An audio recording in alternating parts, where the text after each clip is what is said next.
Buen día, chicos. Les comento que el periodo de evaluaciones inicia el día de hoy y por lo tanto pues no les voy a dejar como tal actividades o tareas, pero sí vamos a ir avanzando con los temas para que cuando termine el periodo de evaluación podamos retomar las actividades.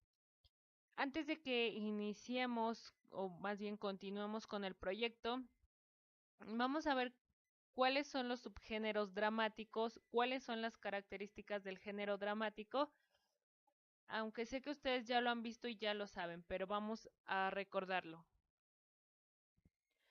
Vamos a iniciar con algunos aspectos de lo que es el género dramático. ¿Cuál es su significado? Bueno, el género dramático es una representación teatral de algunos episodios de la vida humana. Toman algunas escenas y se llevan a cabo a través de la actuación y del diálogo.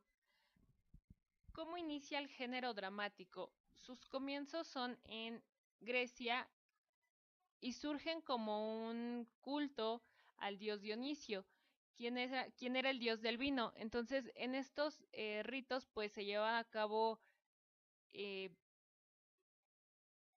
como una festividad en la que se usaban máscaras, en la que se bailaba, en la que pues se trataba también como de representar algo que tú no eras. Entonces, así es como va surgiendo el teatro. ¿Cuál es su estructura? El género dramático se conforma por un conflicto, es decir, hay una situación problema, después se van desarrollando las acciones que van a llevar a la solución de ese problema, que ya se da la solución dentro del desenlace. Vamos a ver algunos aspectos formales de este género. Podemos ver que se divide en texto principal y texto secundario.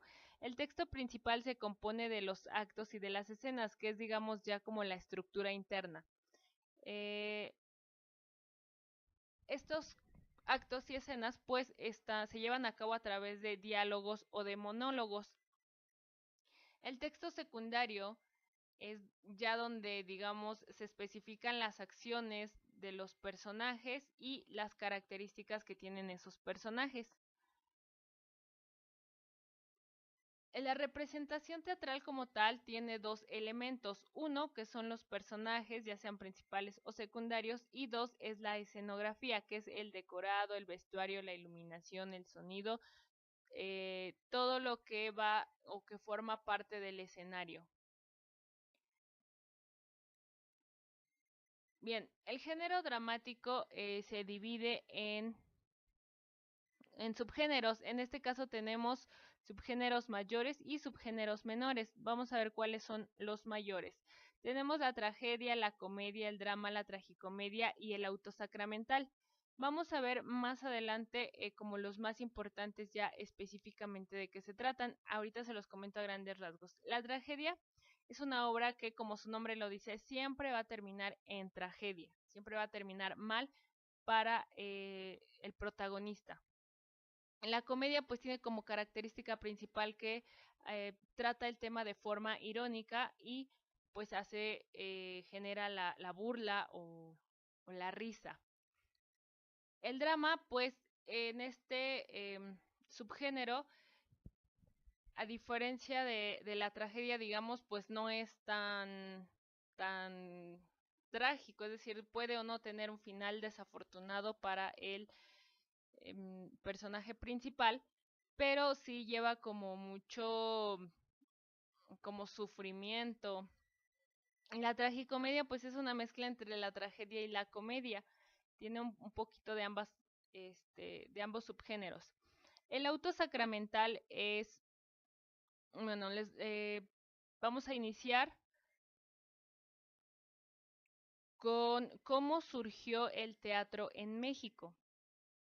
Ustedes saben que a la llegada de los españoles lo que se buscaba era evangelizar a las personas que vivían en este nuevo mundo.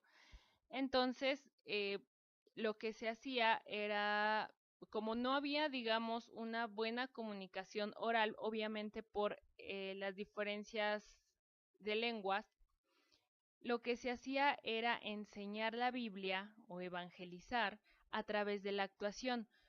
Este es, digamos, el antecedente de lo que ahora conocemos como la Pasión de Cristo. Se tomaban fragmentos de la Biblia y se representaban en ciertas fechas. Esto para que las personas pudieran saber de qué se trataba la Biblia, para que pudieran conocer a Dios, para que se pudiera dar a conocer lo que era el catolicismo y así poderles pues inculcar esa religión. Entonces, a este tipo de representaciones se les llama autosacramental. Son pequeñas escenas o pasajes bíblicos que se representan. Bien, vamos a ver cuáles son las formas menores.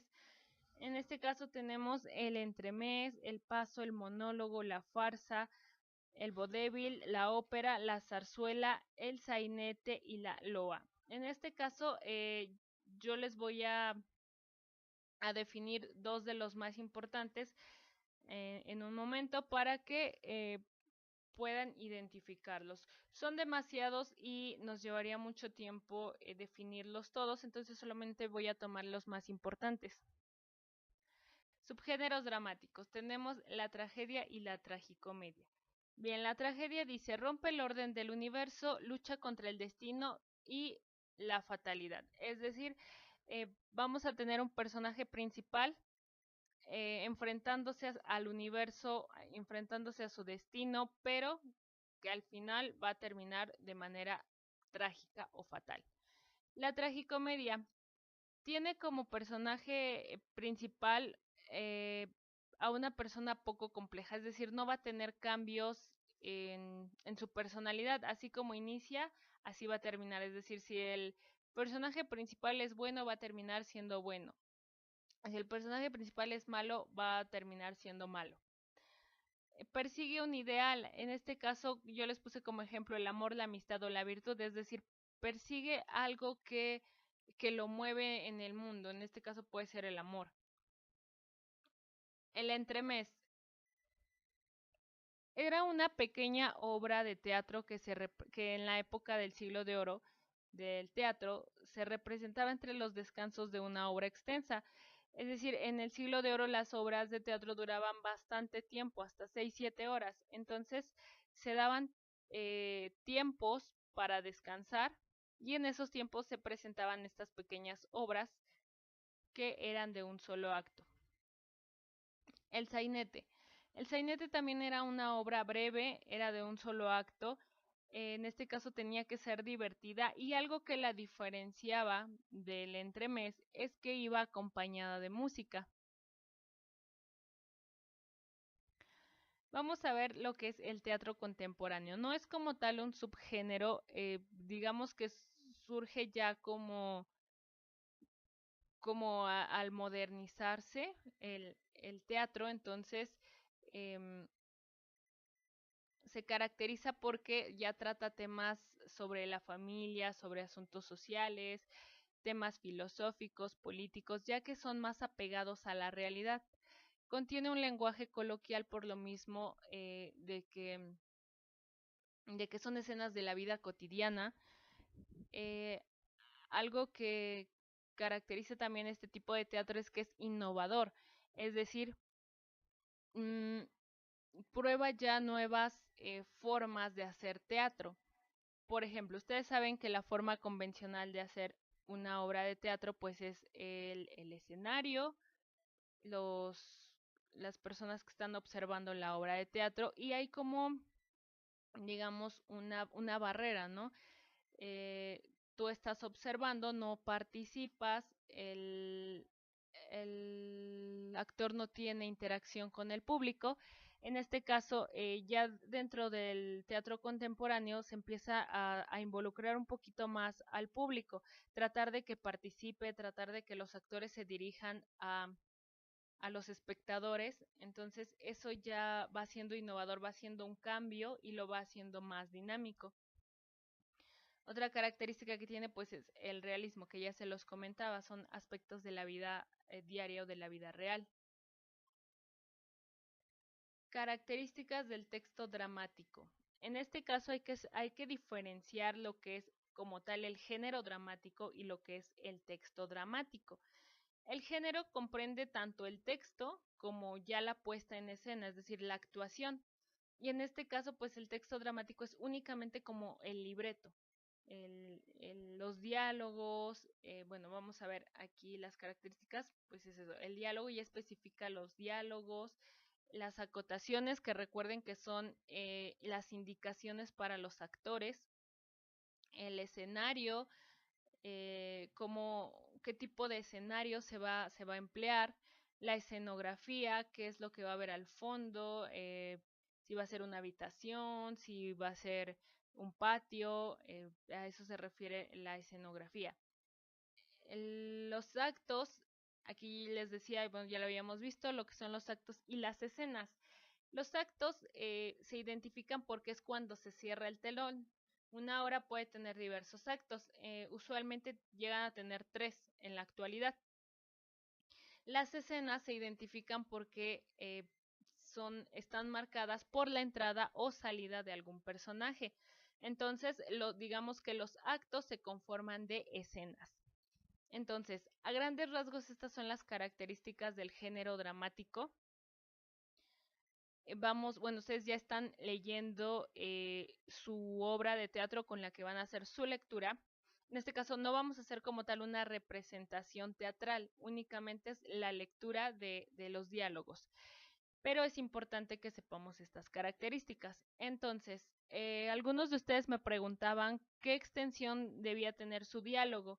Yo les comentaba que yo les envié el texto en PDF y la letra es muy grande. Entonces yo les decía que aproximadamente o como mínimo que fuera de 3 páginas para que sea un diálogo lo suficientemente extenso para que ustedes puedan llevar a cabo su lectura.